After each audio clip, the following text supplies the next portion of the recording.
good. Hi, everyone. When they asked me kind of some topics that when they asked me to present, I said, what kind of things maybe would be of interest? And we kind of picked this one. The ability to manage food and behaviors of food, especially as they correspond with emotions in our life. So that's kind of going to be our focus. But I'm going to teach you a bunch of other foundational principles. Okay. How many of you have ever heard of intuitive eating? Eat. It is making some headway. Okay, so I am an intuitive eating junkie. This is the platform of what I use to teach most people how to start to put food in a systematic way into their life. So before we get started with emotional eating, I have to teach you the systems of hunger and fullness within the body. And intuitive eating loves to put it in this numerical scale from 0 to 10. 0 being the most hungry I get, 10 being the most full I've ever gotten. Okay. I want to walk you through these stages to describe them because I think that makes it really hit home. And then you have a worksheet that you can use to chart your own patterns, which is super, super helpful. So empty or 0 would be a fasting state. Okay. Whether I'm doing it for religious reasons or surgery or for whatever, I have not eaten for 20 plus hours. Does that make sense? Most people describe that, especially when I work with young kids, it's a near-death experience, right? It's very, very uncomfortable. It is zombie-like. Like I don't feel like I'm a full participant in life and I just want to go to sleep. Ravenous is the stage of 1 to 2. This is where, like the ravenous word describes, almost like primal eating. I can't wait to get food and eat it as fast and as voracious as I can, right? Other things that come with ravenous. Starting to create a food plan, like when I get a hold of food, I'm so hungry, I'm going to do this and this and this. Foods I don't even like start to sound enticing. Okay, just recognize if any of these apply to you. Things that we're going to talk about in this step before get more intense in ravenous, okay? So I'm going to come up to weak and then I'll kind of showcase how it transfers. So weak is number 3, and this is kind of the most advantageous spot to recognize hunger for you and your day, okay? Here's the sweet spot of trying to figure out what your body is trying to tell you. Common experiences at weak. You might get physically weak, a little tired, right? I'm running out of energy. You might also start to get a little shaky, a teeny bit of a headache. You might start to have some growling, tummy grumbling. I like to say that this is growling and grumbling I can hear. This is others can start to hear it. Does that make sense? Okay. Then we get into brain function. Brain fog. Okay, I can't think quite as clear. And this is my top hunger cue, is when my function and my words and my thoughts just start clicking. I'm hungry. It's just, that's my personal cue, okay? The brain fog intensifies the more we get ravenous, okay? Irritability is another super, super common hunger cue. Hangry exists here. Does that make sense? So sometimes at that 1 or 2, they're really an elevated hunger cue that's a little disruptive for your day. It's not pleasant, right? But 3 is the body saying, hey, listen to me. Hello, I could really use some food. I like to compare our bodies to a car, and I'm going to do that continuously through this. This is where like this 3 or 4 space is where your gas light would go off. Okay, we're not out of gas yet, but you should probably really be thinking about where you're going to pull off. Make sense? Okay, 4, I hate this word. I don't know why they pick it. Pangs, they just did, and so I have to live with it because they're way cooler than I am. This is what I like to say. I think I'm getting hungry. I think I'm starting to get hungry. If I wait 10 or 15 minutes, boom, boom, boom, these are probably going to start to fire. But it's more subtle. It's this like, I think if I pay attention to my inner cues, Hunger is probably down the road really soon. Does anybody have comments or experiences with this hunger part of it? Yeah, go for it. I used to eat breakfast around 5 to 7. So when I'm in the office, if I start getting the pains, whatever, I like automatically look at the clock on my feet to see if it's like 2.5. Yeah, 3 hours yeah, past when I yeah. eat breakfast. Yeah, because you've kind of figured out your mileage of your car. The more you've lived with your car, you know what your gas mileage is about, right? I love it. Okay. 5 is this neutral place. And we're going to go back to this car all the time here. This is where I'm just driving my car. So I ate lunch about an hour ago. I am totally driving my car. And I probably have at least 1 or 2, maybe probably 2 or 3 more hours to just drive my car. I'm just living my life. Hunger's not on my radar. I'm not any type of uncomfortably full. I'm just doing my thing. Okay, who's at a 5 right now? Okay, this is time. It's so fun to do these classes at different times of the day. If we were before lunch, you guys would be like, woo, just after lunch, how full did we get? So anyway, so that's the 5. Okay, anywhere from this 6 to 10 is how full did I get? How full did my tank get when I ate? Okay, the sweet spot over here is this satisfied. Okay, it's 6 or 7, and I'm going to explain a lot more of that later. It's tricky, and it's my job security because it's quiet. I'm good at noise. I can pick up noise because this is noise. I don't like it. It's unpleasant. This is just quiet. So I'll give you some tricks for that in a second, okay? 8, it hurts a little. It's a level of full that I ate a little too much. It's a little uncomfortable. It's probably going to go away in a half hour to an hour. Okay, I might not want to bend over. I may sneakily undo the top button of my pants, but we're going to be okay. Does that make sense? Who has ever been to an 8? It's a common human experience, okay? 9 is a higher degree of fullness they call stuffed, where it's going to take a couple hours for me to start to feel normal again. These situations are often like feasts, holiday events, buffets. My classic is Cheesecake Factory. I don't know how to leave there not at a 9. Every other restaurant I've pretty much figured out, we might leave it an 8, but that one gets me to a 9 every time. You can't put cheesecake in the name of the place and not leave, right? Okay. 10 would be the experience of a classic, like I know, culturally notorious binge, where I eat so much, I hurt so bad that I either am like my body's trying to throw it up or I just need to sleep it off because it's going to take a while to self-correct. Yeah.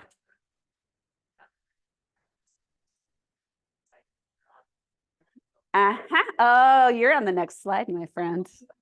You're on the next slide. Okay, so does this kind of make sense? So as you do this personal worksheet, if this is something that you would like to learn about yourself, you pick different days of the week to kind of chart. And this doesn't mean you have to eat this many times. These are just the possible times of day that might be available to eat. How hungry was I before I started eating, and how full did I get? And then you can kind of start to see patterns. Does that make sense?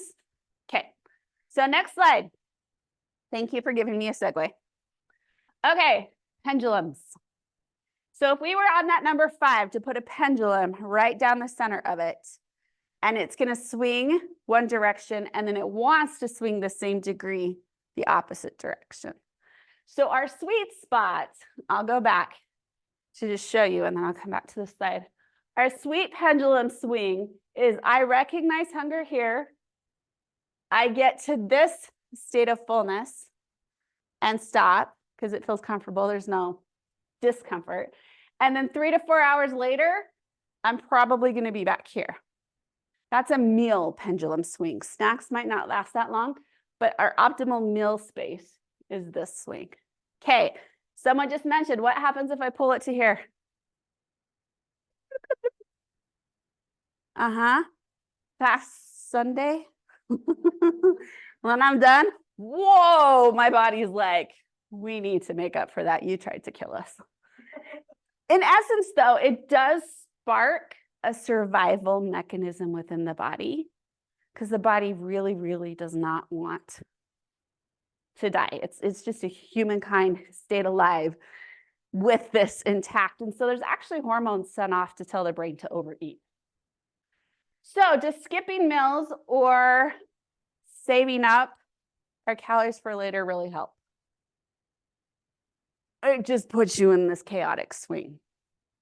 Okay, so this is what we're hoping for. We're hoping to avoid extreme hunger because it's just going to set you up for really complicated eating patterns. I like to tell my students, okay, young adults are horrific at basic human needs. They're exempt from the human needs of sleep or nutrition.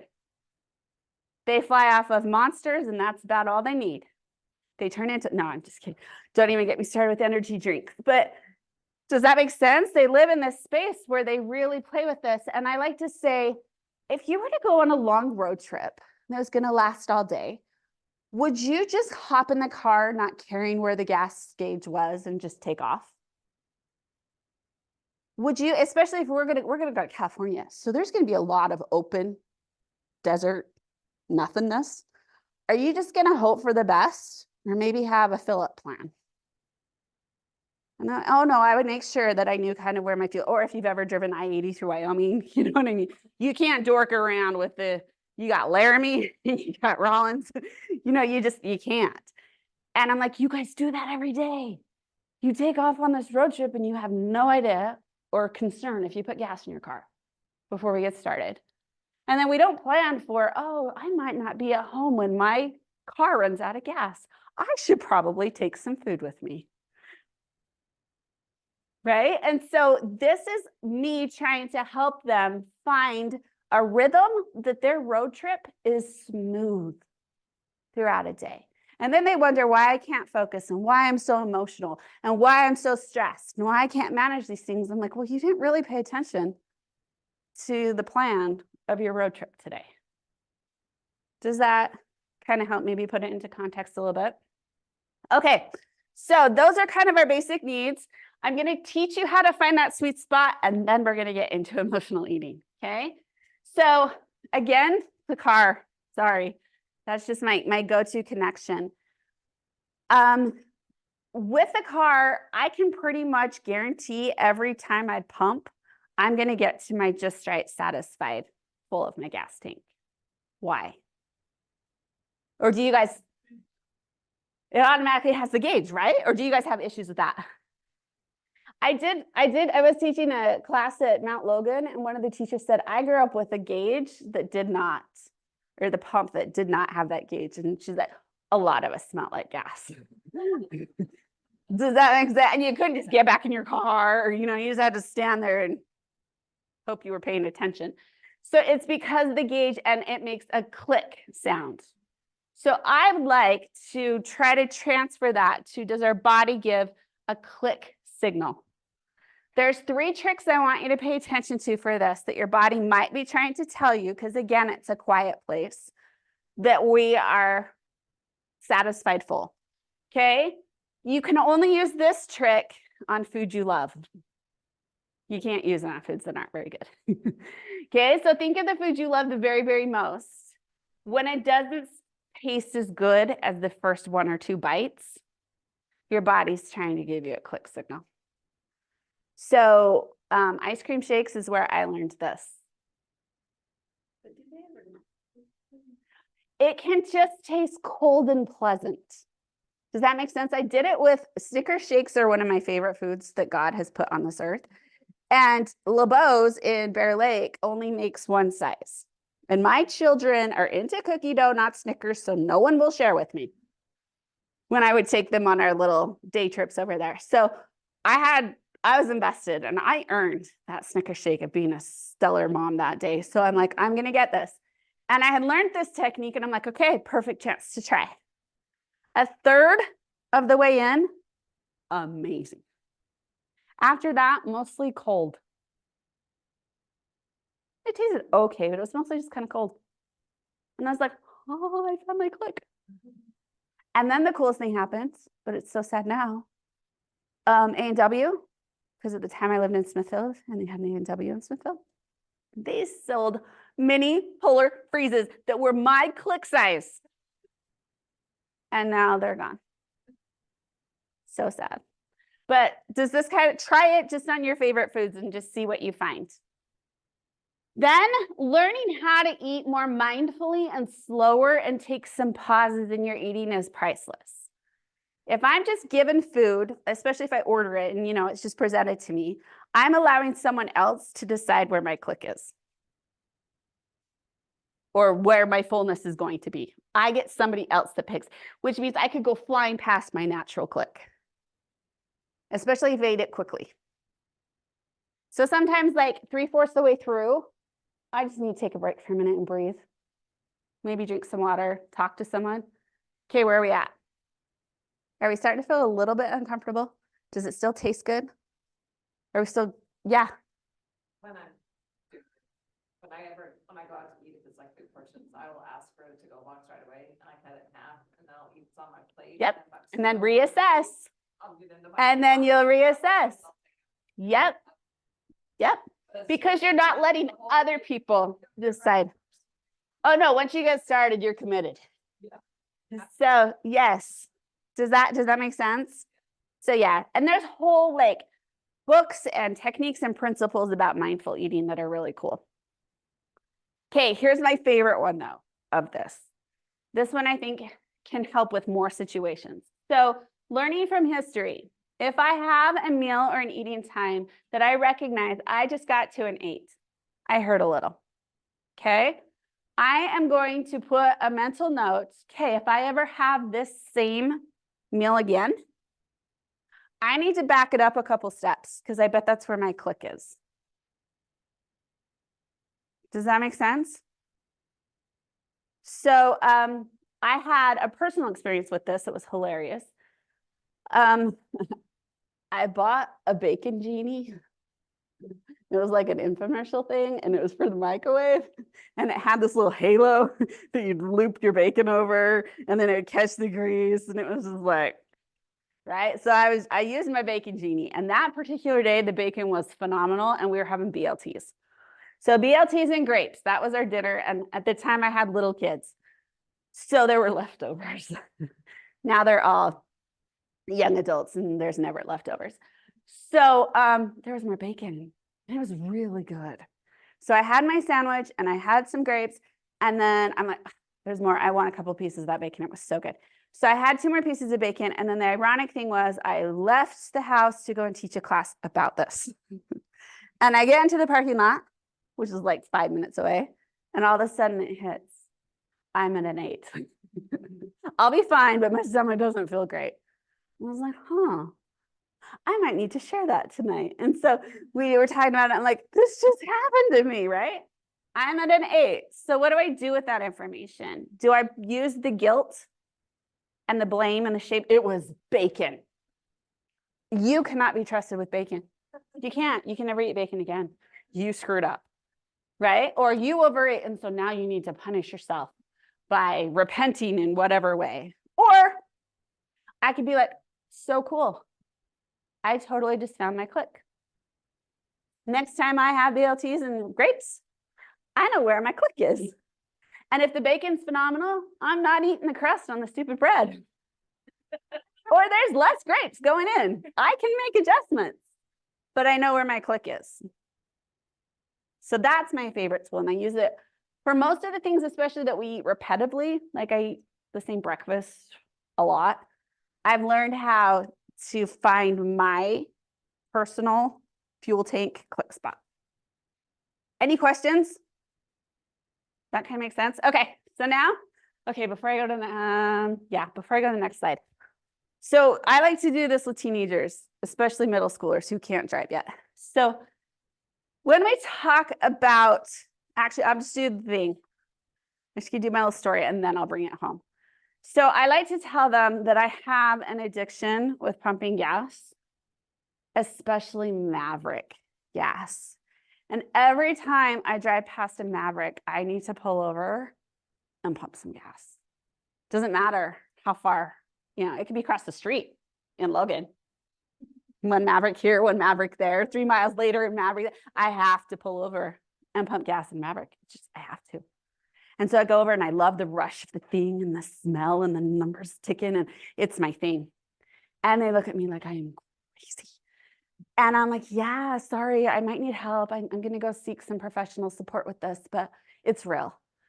And then I'm like, okay, maybe not, just kidding. But have you ever filled up your body with enough gas or energy and then started driving down the road, living your life, and like, and you pull over and you just start eating, you don't need it, your tank's full. And then they're like, oh, I got it. Okay, your example was silly, but I got it. Does that make sense? So we call emotional eating when I do not physically need fuel. The tank is full. Then why are we eating? Or I continue to eat after I've already reached fullness in a meal or a snack, and I just keep going. Does that make sense? It's for something else at that point. So if food were as simple as just energy and nourishment, my job would be very, very, very different. But why do you think people use food, eat food, participate with food? Stimuli. They can use it for stimuli. Yeah. Yeah, pleasure. Pleasure. What else? Yeah. Yes. Yes. Is it way more complicated than just putting gas in a car? Yeah. Yeah. You don't waste food. Yeah. That for me is like, I know, and that I've had to work with lots of people that has been ingrained in them. And I can respect that if we lived in a place where there was food scarcity. I do respect that. And the respect of like, be grateful and use what you take.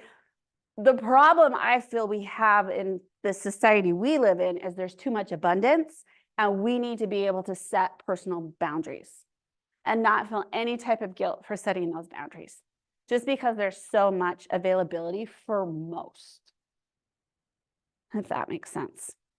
Okay, so here's some tricks I want you guys to try. Emotional eating, let me preface this. It's totally normal some of the time. If you don't do it some of the time, you are robotic and weird. Okay, you need to be able to, like, a social thing, or it's just been a terrible day, or you know what I mean, or whoops, I was just emotional eating. Like, it happens sometimes. If it happens most of the time or frequently, it throws off our relationship with food so bad. We can't get into the pendulum swing. Like, we can't get in a physical rhythm. And then there's so much emotional baggage, and especially in a culture that is so paranoid with body size. And it's just, this is my job. Okay. And so I hope to just be able to teach, as many people as I can ever come in contact with, how do you find a balance that works for you, but give yourself some gentleness. Okay. So if you find that emotional eating is a little bit more dominant than you want, and you don't feel as balanced as you want in life, then these are the things we're going to try. Okay. First thing you need to ask, am I hungry? And that's why I taught you that whole foundational scale. You have to figure out how your body talks to you with hunger. Does that make sense? But then there's also a difference between mouth hunger and tummy hunger. Tummy hunger, I need food. Mouth hunger, I want food. And they can feel like the same thing. Does that make sense? My mouth is salivating. I'm envisioning this food, and it starts to just like twinge right in here. And that's hunger, right? So logically, I have found it's so helpful to be, okay, I'm approaching food because food sounds good. Okay, Brooke, are you hungry? When is the last time you ate? And if it's like, oh, I had a meal 30 minutes ago, you're not hungry. Try again, sweetheart, but hungry is not it. Does that kind of, or if it's it's been several hours. Oh no, there is a good chance I could be hungry. But I found that logical conversation with myself really, really helps. Okay. So if it's not hunger, what is it? So we've already heard bored and stressed. Any other things that we could be if we're not hungry, but we need or want food? Yes, it could be we're celebrating, right? And occasionally that's totally fine. You know what I mean? Something big and happened and you want to go and celebrate, but I ate not too long ago. I'm not hungry yet, but you can go and participate in it to some degree. That's totally cool. We had somebody mention social food. Yes. And that's huge with our college demographic. They like to eat for any reason at any time. So yeah, so then I get to teach them how to do that in small quantities. Yeah. Yes. Yes. Pavlov's dog. As soon as I see my mom's door, food. And I'm 47. Because I was trained that, when you come home from school and you see that door, it means food. Very, very good. As soon as I sit down to watch a show, there. For some of you people who drive a lot, as soon as they get in the car, some of my commuters are like that. Does that mean any other habitual things that we might put food with? When kids go to bed. That's good. That's good. Okay. Okay. Very, very good. So we've identified a lot of what these could be. So then I asked the question, does food effectively fix some of those emotions or some of those experiences? Does it just tie it in and keep you super balanced and fix things well? What are your thoughts? I gotta know. Any other thoughts? Yeah, not most of the time. Thank you, thank you, thank you. It's a yes and no answer. For the minutes that I'm eating, food is the best friend, the best distraction, the best avoider, the best comfort. Right? It's fantastic. But how long does that last? Minutes. A small amount of minutes. But usually those experiences, I need comfort for longer than 5 minutes after my kids go to bed. Right? Stimuli. I need to be stimulated for more than 5 minutes. Or stress. I need to, does that make sense? So it's not a good Band-Aid. It's really, really ineffective. Does that make sense? Somebody said that it's momentary sedation. Yes, I love it. I love it. It is kind of like the most accessible comfort drug or sedation or soothe that we have access to. It's easiest. Don't you think? So this is the challenge. And this is why I love to teach middle schoolers and high schoolers about this. Oh, here's the top 3 reasons that are often presented. Do we all kind of concur with this a little bit? College students procrastinating homework is another very, very dominant one. Okay, so here is the ticket. And this is the other worksheet I gave, okay? Finding ways to soothe and comfort and distract and be stimulated and feel supported and feel happy that has nothing to do with food is one of the best adult skills I could ever give someone. But our culture, society doesn't really support adult self-care. Suck it up, get your crap done, and it's okay if you eat while you do it. Just don't get fat. Is that kind of the message? Which is so unfortunate. Did you do anything kind for yourself today? Did you take any time to rejuvenate? Any time to take the valve off the pressure cooker of your stress? Because those are the things that will keep food more simple. Food is much more simple if I feel content, more content with my life. If I don't feel content, food's going to be up here. Does that make sense? I'm going to want it and desire it more. And it's going to be way more in my face than if my life feels more balanced. It's more of like an energy but also pleasure, but not complete dependence on it for my pleasure. Okay, so we really work extensively on self-care in my office. And you wouldn't think that. This dietitian keeps like promoting self-care. She's weird. It's such a big deal. for most people's food relationships. So when I'm bored, what would be a better fix than food? Somebody tell me what they might pick. Ah, love it. Love it. Okay, keep going. I can eat a lot of crap while I read. Yeah. So for some people, they can't. So when I say reading, I'm like, where are you going to read? Okay. How far is the couch from the kitchen? And do you have to stop at the kitchen first?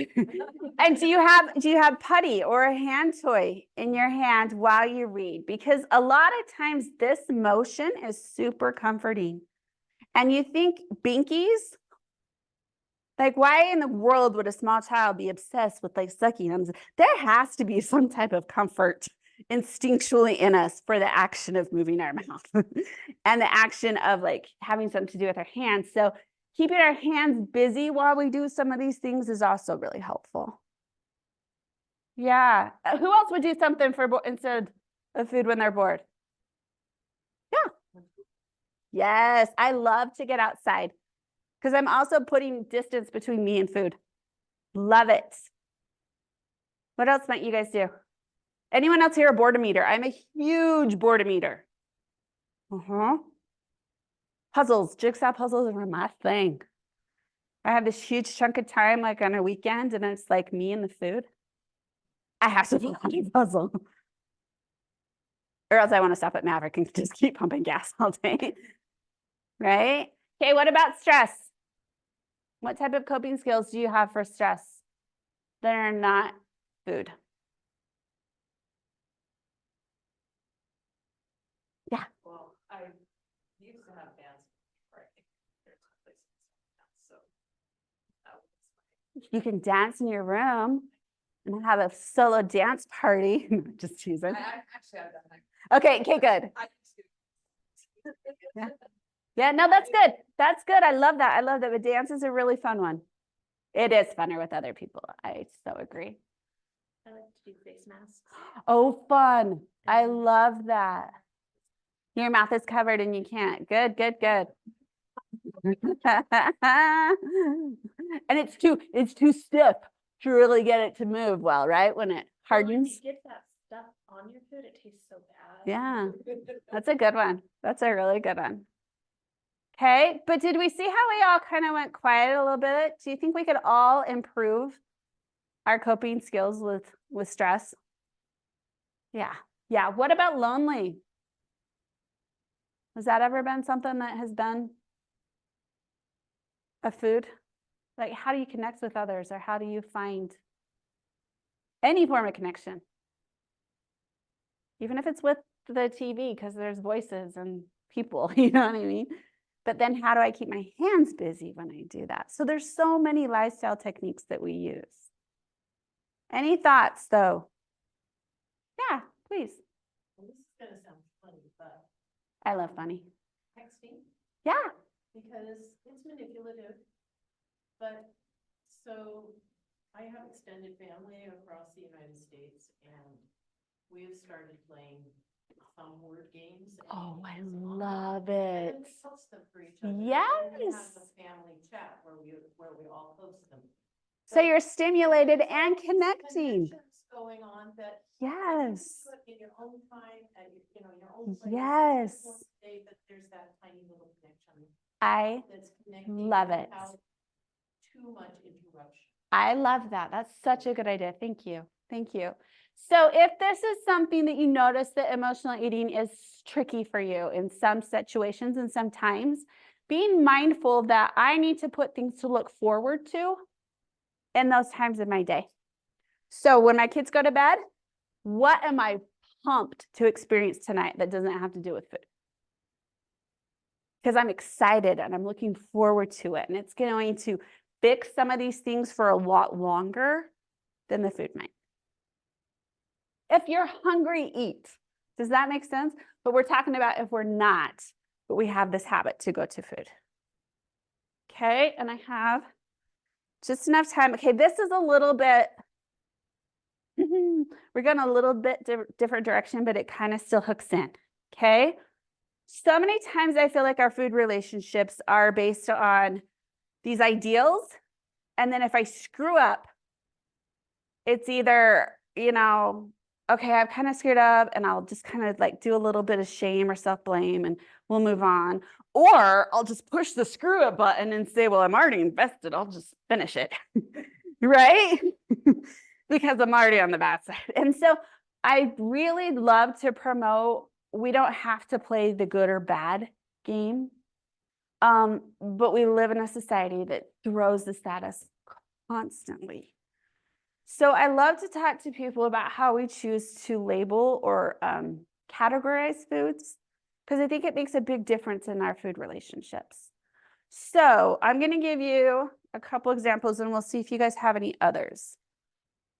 Okay, these dichotomous groupings of foods, right? This is a good food, a bad food, a healthy food, a junk food.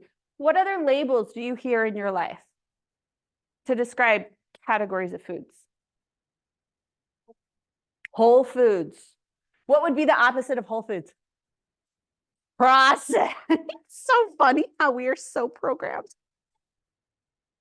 And like clean was a big deal before, Luckily, it's gone away a little. I'm sure it'll resurface, but I'm like, so what's the opposite of clean?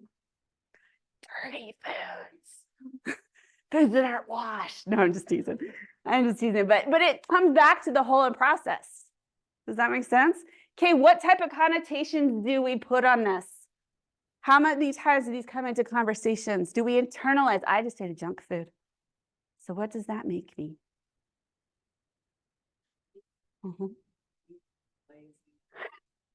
Yes. And then how is that supposed to help us find moderation and balance with our food life? It's so hard. It's so hard. So I don't allow these divisive labels to come into my office because they don't work and they don't help. These are the two terms that I use to decide groupings of foods. There are most of the time foods and there are some of the time foods. Because when I do a list and I get on a board and I'm like, okay, good foods and bad foods. And if there would have been a little bit more time, we would have done it. You would tell me, okay, what are all the good foods? It's, yes, okay, do it. Fruits, vegetables are always the first on the list. Then what? Protein, lean protein. What else? Whole grains, not just grains, whole grains, okay? Greek yogurt. Any others? Like, right? But that's pretty much what I get. Okay, then let's go. Ready? What are the bad foods? Right? And it just keeps going and I can't write fast enough. And there we go. Or I do this with young kids. What are good foods? Reverse the list. Reverse the list. That's where my brain was at. It's about taste. Exactly. Does that make sense? Asparagus goes on the bad every time. Right? So we're so conditioned as adults in our society to be like, okay, here's appropriate, approved, good, and here's just sinful bad. But in reality, there's some amazingly delicious foods in this bad category. So now what am I going to do? I guess I have to do a covert, get all my spy gear on and sneak over and participate in the bad and then come back over to the good as fast as I can. It's most of the time and sometime. There's no guilt associated for enjoying some of the time food. And when we can get rid of that, how much we're going to eat of it usually changes. If I can't have it, I'm going to want a lot more of it. And if I feel threatened, I'm never going to get it. There's a scarcity connection of that's all I want. When I can get people to trust and put a green light on a food that they're so terrified of because it's been so chaotic in the past, and I'm like, give yourself an honest week that food is available to you as often as you desire it in a day if you're hungry. So it can go with every eating time, right? Put a Reese's peanut butter cup in every eating time of your day. And then tell me what it's like when you get the green light. And most of them are like, the first day, that was amazing. First day Disneyland pass is a lot different than the third day of a Disneyland pass. Same thing with food. Then they get to this point where I just wanted one today. That was it. And there was one day where I honestly just didn't want it. I knew I could have it tomorrow, but today I was cool. They're like, that was mind blowing. Because they put it in a context that it's okay that it's a sum of the time. So I left a few minutes for questions, but right? Am I? Yeah. Okay. Yes. This kind of goes with like, but Yeah. do you not recommend the fasting then? Not really. Intermittent fasting, it's fatty for sure. It's a fad space for sure. I can't come out and say that it has no credibility or that it is as absurd as some of the other fat stuff. I have issues if we ignore the internal cues. Our metabolism is designed to be fed every 3 to 4 hours. Does that make sense? And for a metabolism that really responds and rages, like when I send someone to an eating disorder facility because their body and their food is so whacked out, they eat 6 times a day robotically, and their metabolism gets revving. Like the amount of calories that they need to restore and replenish and just like get in a groove is astronomical sometimes, because that eating pattern, their body trusts it can always burn. It's wild. So I believe in, like, for the average population, 4 or 5 eating times a day. I really do. Preventing ravenous hunger is one of my biggest things, because if we do that, then it's just chaos and we really can't stop it. For some people who do want to put a time limit at night because they know after this it's just emotional eating, I'm okay with that, unless, like, for some reason I had to do a swing shift or whatever, and so I didn't get to eat. So it's after my time, but I haven't had dinner. Well, then the time doesn't matter anymore. Eat.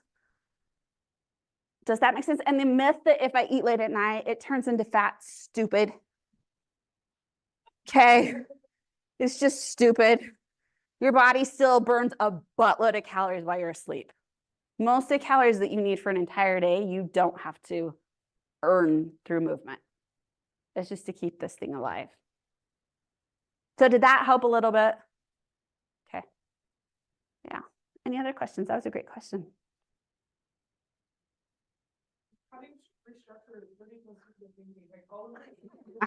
I'm like, Okay. this feels so much better than, you know, like. I know. Diet after diet after I diet. know. Like, What I how preach do is so different. you taste this? And with still the thinking in the back of your mind. I know. We have to unravel. It's like going to a meeting, it's like everything at once, right? And then Yeah. you pick and choose. And it's so hard when she just wants to go for that cookie. Yeah. And that's all she wants to eat. Yeah. And I know that's supposed to be okay, but it feels like, but where's your protein? You didn't eat Yeah. that.